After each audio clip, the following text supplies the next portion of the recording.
Semusim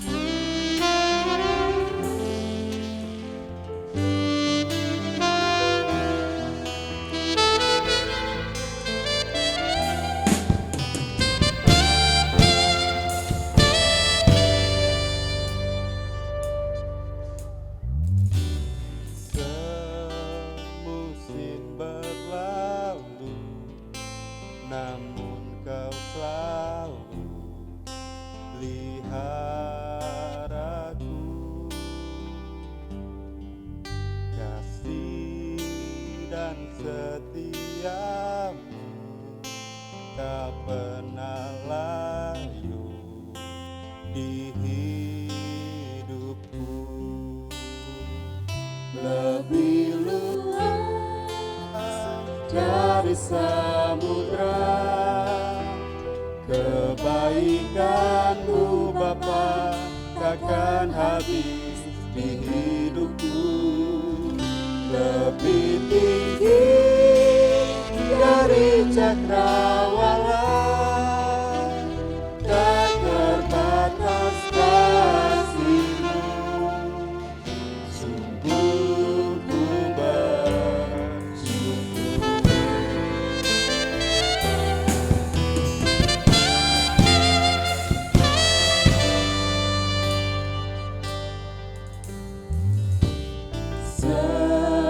Semusim berlalu, namun kau selalu Pelihara kami Tuhan, pelihara kasih dan setia.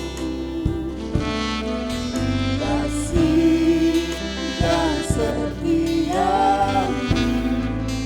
tak pernah lalu di hidupku. Lebih luas dari samudra, Luas dari samudra, kebaikan-Mu Bapa takkan habis di hidupku. Lebih tinggi dari cakrawala, tak terbatas kasih-Mu. Sungguh lebih luas dari samudra, lebih luas dari samudra, kebaikan-Mu Bapa takkan habis di hidupku. Lebih tinggi dari cakrawala, tak terbatas kasih-Mu. Sungguh ku bersyukur, tak terbatas kasih-Mu. tak terbatas kasih Tuhan. Tak terbatas kasih-Mu. Sungguh ku bersyukur. Terima kasih Tuhan untuk anugerah-Mu pada setiap kami Tuhan. Kami bersyukur anugerah-Mu besar Tuhan, dan kami siap Tuhan saat ini untuk mendengar firman-Mu. Hanya di dalam nama Tuhan Yesus Kristus kami sudah berdoa. Haleluya. Amin.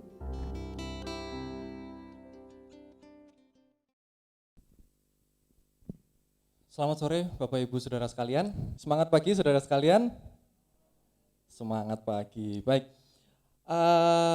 Puji syukur saya masih diberi kesempatan untuk menyampaikan sebagian dari firman Tuhan.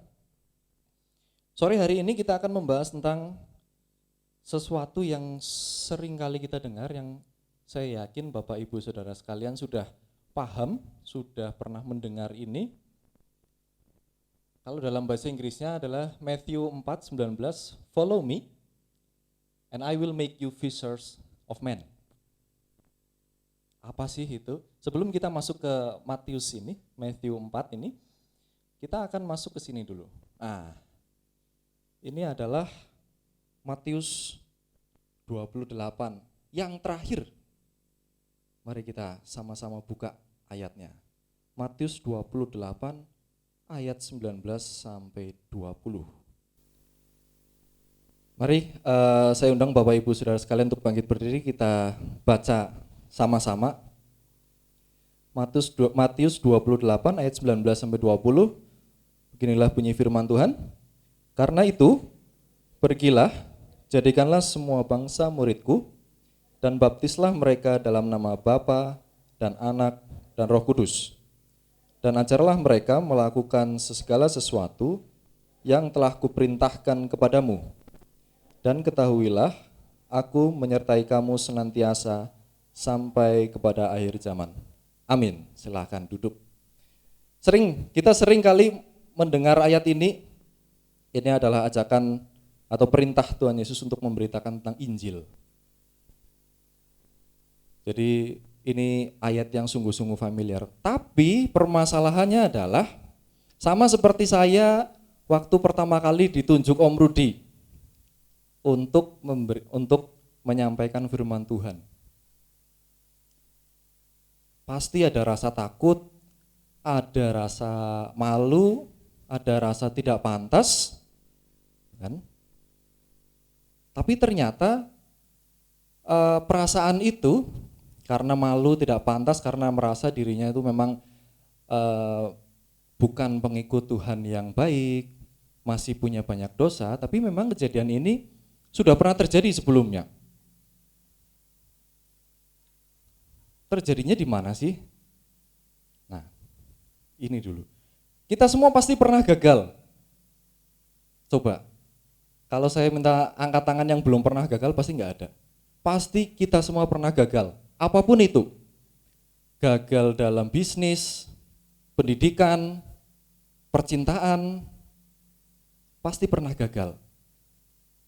Tapi pertanyaannya adalah, bagaimana respon kita ketika mengalami kegagalan? Saya punya teman masih hidup sekarang. Jadi dia itu punya masalah keluarga, dia mau bunuh diri. Nah, apakah respon itu yang pernah terjadi di hidup kita? Mudah-mudahan yang di sini tidak pernah. Karena kita masih punya Tuhan yang sangat hebat, Tuhan yang begitu kuat. Lalu hubungannya apa sih kok dari kisah tadi, kisah Matius, tiba-tiba ke pernah gagal? Nah, ini sudah tahu semua ya. Ini adalah nelayan. Nelayan, di situ ada 4 orang, yang satu ini adalah Tuhan Yesus. Nah ini ketika Tuhan Yesus datang, tiba-tiba ikannya datang. Nelayan ini namanya adalah Simon dengan saudaranya Andreas. Jadi awalnya itu sudah cari ikan lama banget nggak dapet, tiba-tiba ketemu Tuhan Yesus. Nah, gimana sih ceritanya? Kita kenal dulu nih, namanya Petrus, Rasul Petrus. Nama aslinya siapa sih? Simeon, atau ini Simeon dalam bahasa Aram atau bisa dipanggil dengan Shimon juga, artinya adalah mendengar. Setelah itu ketemu sama Tuhan Yesus. Tuhan Yesus bilang, namamu Kefas. Kita lihat dalam Yohanes 1 ayat 42. Yohanes 1 ayat 42. Begini bunyi firman Tuhan. Ia membawanya kepada Yesus. Yesus memandang dia dan berkata, engkau Simon, anak Yohanes, engkau akan dinamakan Kefas, artinya Petrus. Itu disebut juga artinya batu karang. Nah, penamaan batu karang ini juga ternyata Tuhan Yesus menubuatkan atau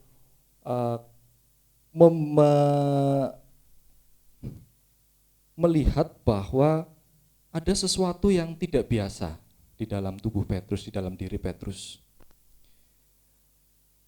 Matius 16 ayat yang ke-18.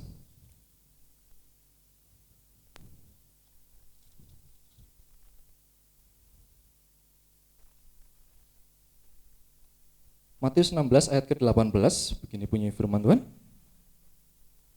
Dan aku pun berkata kepadamu, engkau adalah Petrus, dan di atas batu karang ini aku akan mendirikan jemaatku, dan alam maut tidak akan menguasainya.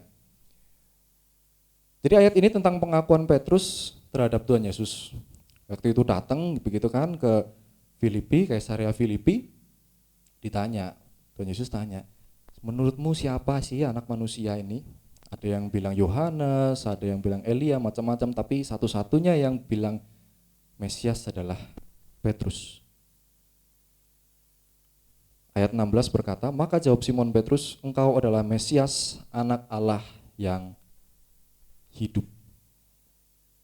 Jadi memang sudah dinubuatkan bahwa Petrus itu akan menjadi sosok seperti batu karang, memimpin jemaatnya tanpa takut mati. Lalu siapa sih Petrus itu? Dilanjutkan, Petrus adalah nelayan. Nelayan di Kapernaum. Petrus itu lahirnya di Betsaida. Terus jadi nelayan di Kapernaum. Petrus itu bukan ahli Taurat. Tidak punya pendidikan tinggi, bukan pemungut cukai, bukan pegawai di kantornya Herodes. Dia bukan apa-apa. Tidak punya pendidikan tinggi. Zaman dulu nggak ada tuh sekolah S1, S2, S3. Tapi kenapa kok Tuhan Yesus mengangkat dia menjadi murid? Dia juga sudah menikah. Sebelum Tuhan Yesus bertemu di sungai, di Danau Galilea, sebelumnya Tuhan Yesus menyembuhkan ibu mertua Petrus. Sakit demam gitu, terus habis itu diusir, demamnya maksudnya sakitnya diusir, sembuh. Pertemuan berikutnya di Danau Galilea, lalu diajak sebagai murid bersama saudaranya Andreas. Petrus dan saudaranya Andreas adalah murid pertama Tuhan Yesus. Itu. Nah, mudah-mudahan kayaknya jemaat kita ada yang jadi nelayan. Sebagai seorang nelayan, pasti tahu 4 hal ini. Nelayan itu tahu di mana ikannya. Jadi mana perairan dangkal, mana perairan dalam, mana ikannya banyak, ikannya besar-besar, kecil-kecil, sedang-sedang. Nelayan pasti tahu. Kecuali saya yang bukan nelayan, tiba-tiba jadi nelayan, ya itu nggak tahu. Pasti tahu. Tahu kalau misalkan ikan yang besar itu di tengah. Tahu. Tapi nelayan tidak akan menjala di tempat yang dangkal dengan harapan akan dapat ikan paus. Jadi kalau pengen dapat ikan besar, pasti ke tengah. Mungkin dia menjala di pinggiran. Begitu juga kalau sudah di tengah, sebenarnya nelayan itu takut kalau menjala di tengah. Kenapa? Semakin berlayar ke tengah, anginnya semakin kencang. Ombaknya semakin besar. Jadi tahu sebenarnya di tengah ada ikan besar-besar, tapi takut. Nah, sedikit cerita tentang Danau Galilea. Danau air tawar terbesar di Israel, terbesar. Saya nggak pernah ngukur, tapi besarnya, luasnya adalah 166 km persegi. Letaknya di bawah permukaan laut, 211.315 meter di bawah permukaan laut. Nah, kenapa saya bilang di tengah itu anginnya kencang dan lain sebagainya? Kita bisa lihat di Markus 4 ayat 35 sampai 41. Ini adalah kisah tentang Tuhan Yesus yang meredakan angin ribut. Tuhan Yesus sedang berlayar di tengah danau, begitu tiba-tiba ada angin datang, kencang. Lalu murid-murid kan panggil Tuhan Yesus lagi istirahat, diusir angin itu. Kenapa? Karena memang tipologinya, karena memang letaknya, geografisnya itu pertemuan antara udara dingin dengan bukit-bukit. Bukit-bukit ada udaranya panas, dingin ketemu panas, nah, jadilah angin. Itulah kenapa sebenarnya Petrus itu tahu ikannya itu di mana. Tapi pertanyaannya, kok sudah semalaman tidak dapat ikan?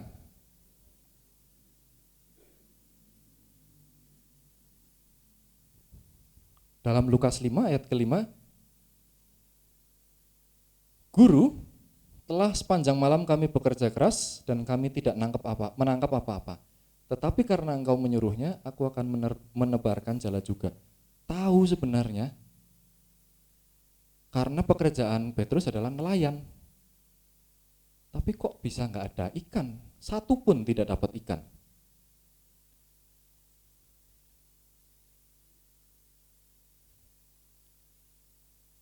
Dari sini kita bisa belajar.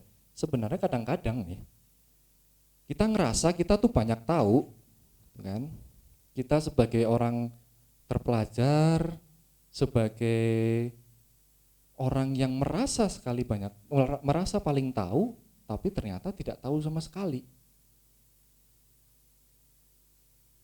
Kurangnya Petrus apa? Sudah lama jadi nelayan, dia tahu, tapi nggak dapat ikan. Terus kenapa sih sama Petrus tuh kenapa? Tuhan Yesus itu mengajak kita melayani bahkan dalam kekurangan kita.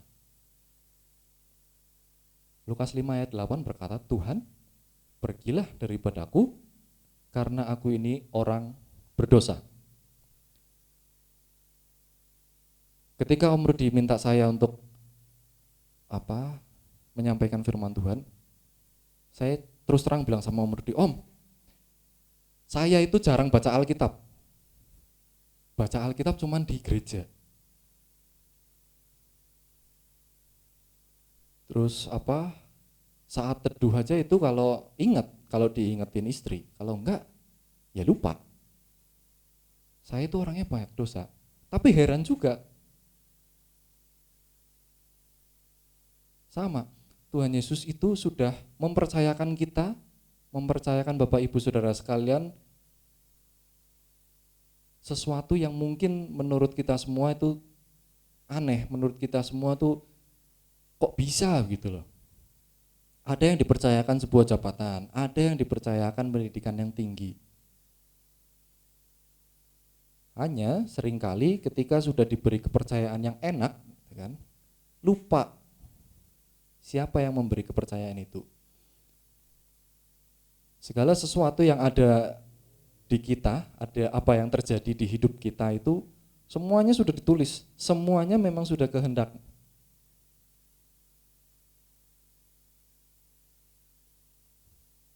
Jadi semuanya itu memang dipercayakan ke kita.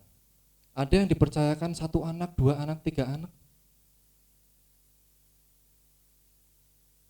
Dipercayakan usahanya yang sukses. Jadi yakinlah memang itu yang dipercayakan untuk kita. Kerja kelas semalaman gak dapat ikan. Merasa tahu segalanya tapi justru gak tahu apa-apa. Sering kita lihat di berita, jeleknya ini tetangga sebelah gitu kan, merasa tahu bekas pendeta begitu kan, tiba-tiba mampir ke tetangga sebelah, merasa tahu, habis itu menyalah-nyalahkan. Sering kita lihat bahkan tetangga kita sendiri yang memang bukan pengikutnya, tiba-tiba merasa tahu.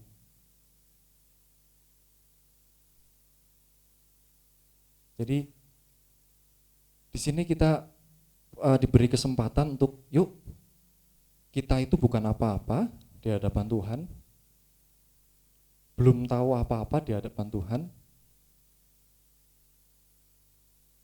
harus belajar.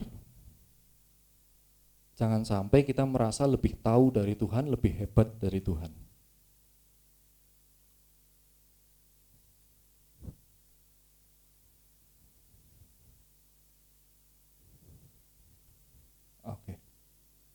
Lalu selanjutnya mengikut perintah Tuhan Yesus, dan Tuhan Yesus yang menyediakan ikan.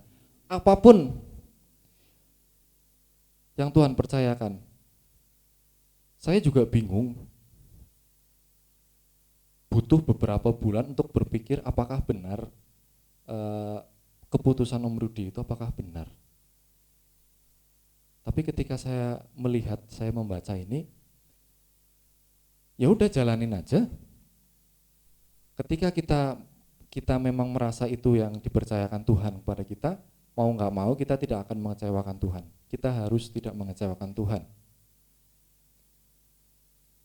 Ketika timbul rasa itu, mau nggak mau kita harus belajar supaya kita tidak merasa banyak tahu. Lukas 5 ayat yang kelima, tetapi karena engkau menyuruhnya, aku akan menebarkan jala juga. Apakah kira-kira kalau misalkan saya tahu 1 tambah 1 sama dengan 2, tiba-tiba ada orang bilang 1 tambah 1 sama dengan 5, langsung percaya? Seringkali tidak. Apakah orang seringkali tahu, kita dikasih tahu tuh ngeyel. Satu hal yang saya pelajari ketika mendengarkan khotbah-khotbah, bahwa tidak ada satu kebenaran yang mutlak.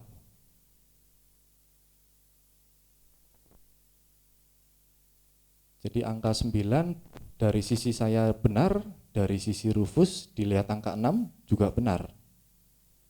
Jadi semua tergantung sudut pandangnya. Lalu Lukas 5, 6 sampai 7 tiba-tiba dapat ikan, Tuhan Yesus naik gitu kan. Dapat ikan banyak.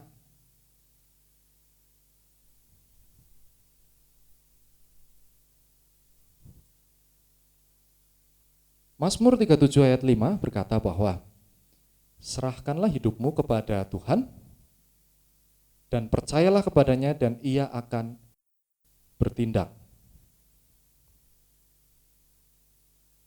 Memang kita nggak bisa lihat dengan kasat mata bagaimana Tuhan itu. Tapi bukankah Tuhan itu hadir di diri kita masing-masing? Kenapa kita tidak percaya kepada Tuhan? Mulut seringkali berkata, saya percaya kok sama Tuhan, saya percaya.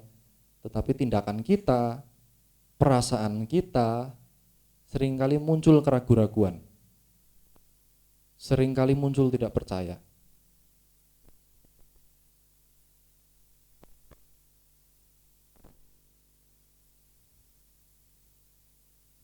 Mudah-mudahan tidak terlalu kecil ya. Jadi kita juga tahu nih, kisah perumpamaan tentang seorang penabur. Bagaimana Tuhan itu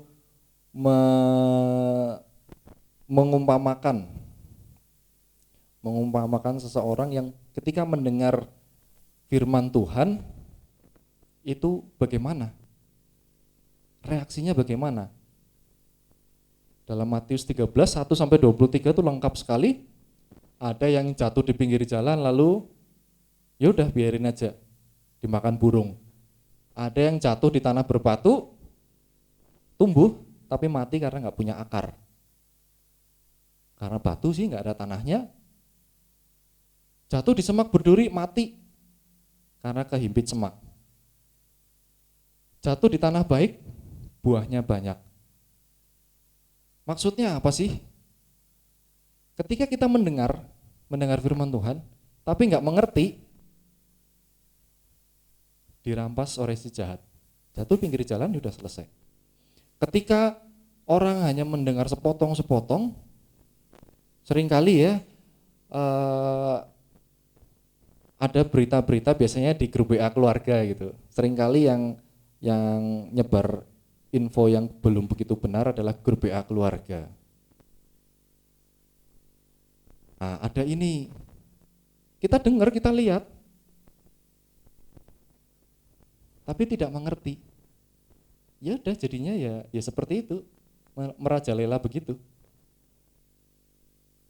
Ada yang mendengar, langsung gembira, tapi cuma sebentar. Tidak berakar.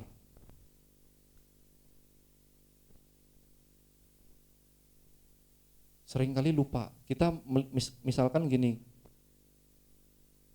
kita dengar firman Tuhan, terus iya ngena banget nih di hidupku. Lagi patah hati, tiba-tiba pendetanya atau pengkhotbahnya nyampein firman tentang supaya tidak patah hati. Wah, ya dengar saat itu, seneng, dihibur. Sampai rumah sedih lagi. Nah itu, mendengar, tapi terlalu cepat seneng. Mendengar tapi terlalu khawatir, mati terhimpit semata. Dengar firman tapi khawatir, aduh hidupku gimana ya,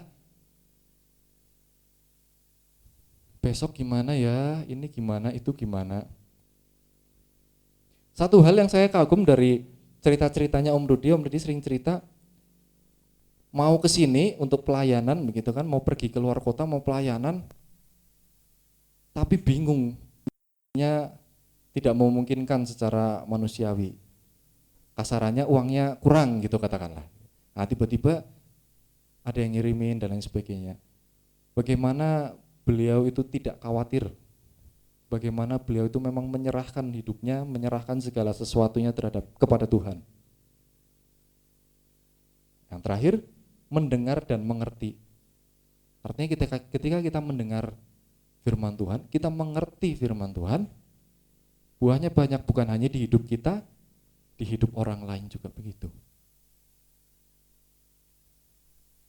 Bagaimana kita bisa berbuah dari firman itu. Nah, apakah untuk menyebarkan atau untuk mengabarkan Injil, mengabarkan firman Tuhan itu harus jadi pendeta? Pertanyaannya, jawabannya adalah tidak. Kalau dulu memang ketika Tuhan Yesus bilang ke Petrus dan Andreas, mari ikutlah aku. Tiba-tiba mereka berdua langsung udah tinggalin aja, kapalnya ditinggalin, ikannya ditinggalin, segala macam ditinggalin, ikut Tuhan Yesus. Sekarang apakah kita semua harus jadi pendeta? Tidak. Seperti yang saya bilang tadi bahwa kita dipercayakan masing-masing itu berbeda-beda. Ada yang memang dipercayakan jadi pendeta, ada yang dipercayakan jadi pengusaha, jadi guru. Tapi meskipun begitu, bukan berarti harus jadi penginjil dan pendeta. Nanti kalau semuanya jadi pendeta, tidak seimbang juga.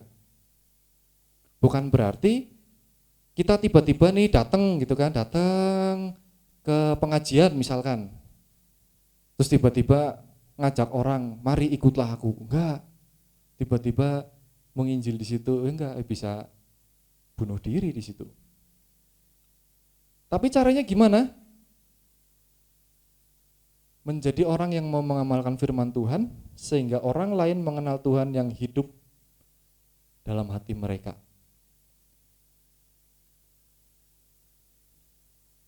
Saya seorang pengajar, bukan seorang pendeta, tapi saya tetap berusaha untuk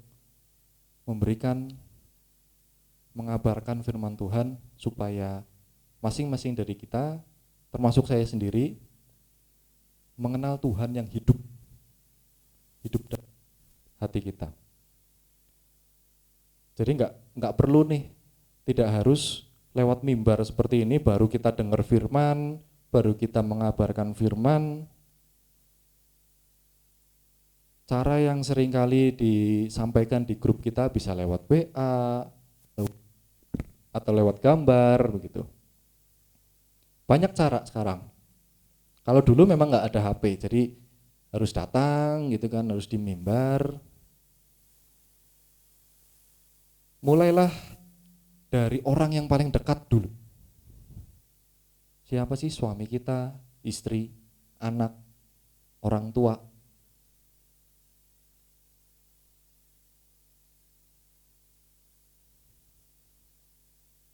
Jadi istilah atau kata-kata dalam Injil Matius ini, mari ikutlah aku, kamu akan kujadikan penjala manusia. Tidak serta-merta langsung ngomong di depan orang begitu, mari ikutlah aku, tidak. Tapi bagaimana kita menjalani hidup kita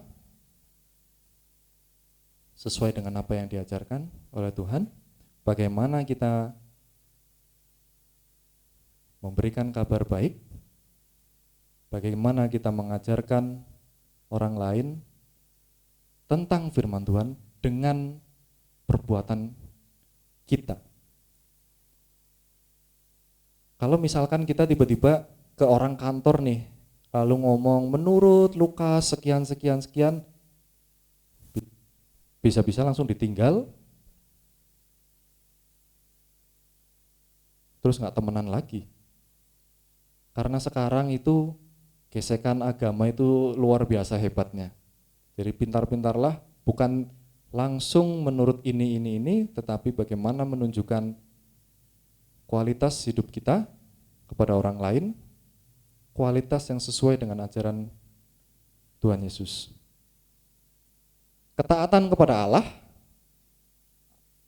akan menuntun kita melewati ketidakpastian dan membawa kita semakin dekat kepadanya. Jadi bagaimana kita taat kepada Tuhan, kepada Allah, karena Tuhan sudah berjanji, Tuhanlah yang menyediakan ikannya. Bagian kita menunjukkan ketaatan kita, mengajak orang lain untuk taat, untuk mengerti firman Tuhan, supaya kita semakin dekat kepada Tuhan Yesus. Demikian firman Tuhan yang saya sampaikan. Tuhan Yesus memberkati.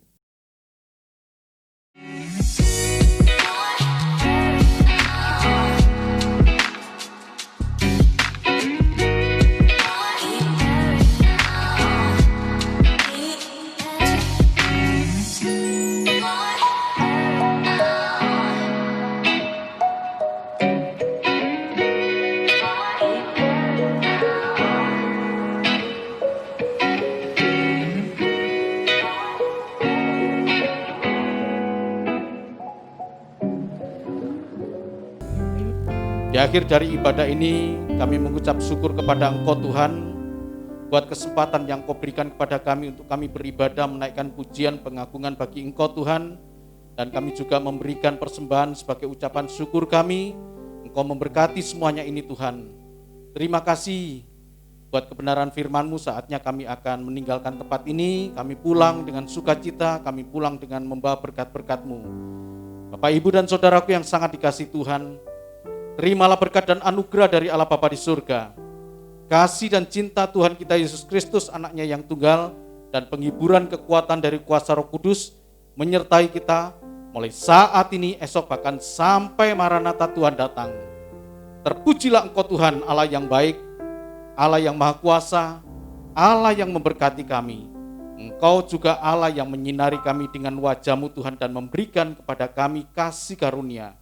Engkau Allah yang menghadapkan wajah-Mu kepada kami dan memberikan damai sejahtera. Kami percaya Engkau sudah memberkati dalam rumah tangga kami, Engkau memberkati dalam usaha pekerjaan kami, Engkau memberkati dalam keluarga kami. Tutup bungkus kami semua dengan kuasa darah Kristus, jauhkan dari segala mara bahaya, jauhkan dari segala sakit penyakit termasuk virus corona ini. Kami percaya Engkau menyertai dan melindungi kami. Terima kasih ya Tuhan, segala puji syukur hormat kemuliaan bagi-Mu, di dalam nama Tuhan kami Kristus, kami sudah berdoa dan mengucap syukur. Semua yang percaya mengatakan amin. Tuhan Yesus memberkati.